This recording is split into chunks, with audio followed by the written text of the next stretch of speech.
হযরত শাহপরান মাজার আসলাম।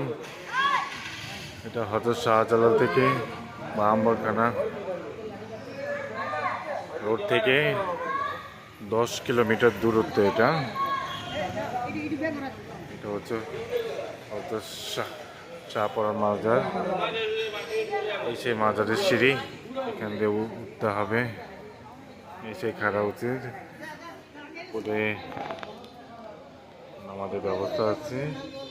তার পাশে এই সেই শাহপরান মাজার সিলেটের।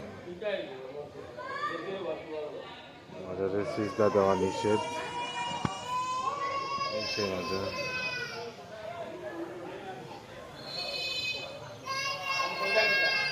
ঐতিহ্যবাহী পুরনো একটি বট গাছ। এখানে গদিঘর দান খরচ করা।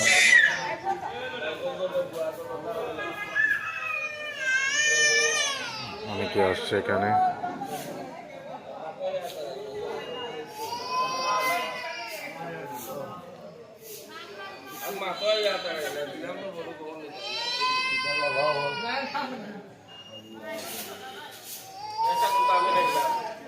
সার্বিক অর্থমন্ত্রী সাইফুর রহমান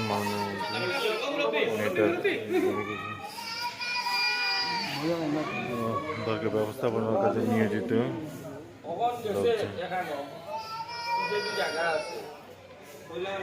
অনেকে আসছে তাদের জেরের কাজের জন্য। আসসালামু আলাইকুম। এটা আছে আমরা এখন শাহপরান মাজার। এই যে এখানটা আমরা নামাজ আদায় করলাম, নামাজের স্থানে এই জায়গাটা আছে। তা আমরা দেখলাম এখন এই যে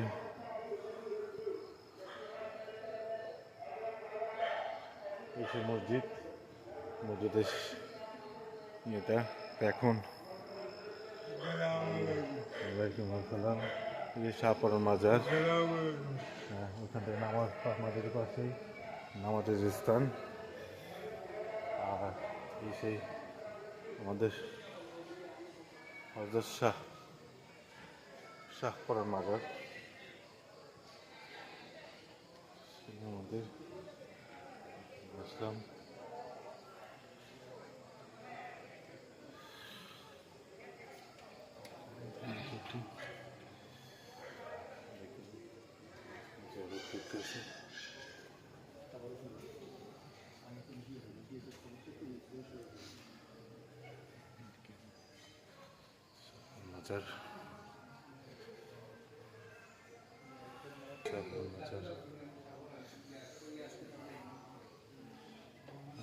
মাজার বসে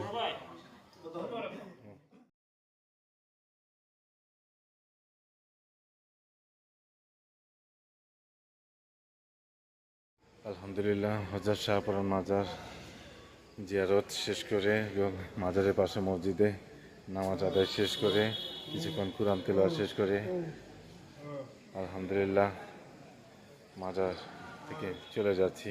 আলহামদুলিল্লাহ মাজারে একজন ছিল, ওনার সাথেই করলাম। এতে মাজার শেষ করে আলহামদুলিল্লাহ নিচে নেমে যাচ্ছি। আল্লাহ সবাইকে এখানে আসার তৌফিক দান করুক, সবাই আসুক।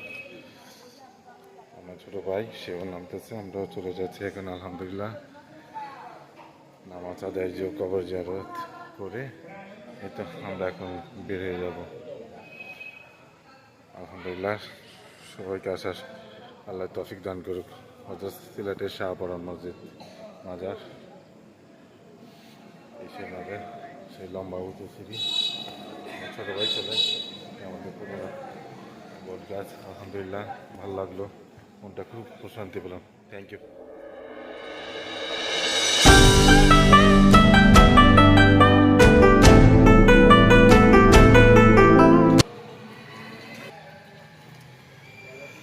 সাত রঙের চা খাওয়ার জন্য এখন হোটেল শাহপরানের কাছেই একটি রেস্টুরেন্টে আছে।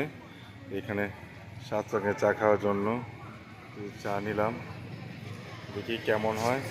তবে সাত রঙের এই চাটি বিশেষ করে শ্রীমঙ্গলে পাওয়া যায়। এখন ওইখানে যাওয়া হয় কিনা তার কোনো নিশ্চয়তা নেই। তো সুযোগ হাতছাড়া করতে চাইলাম না।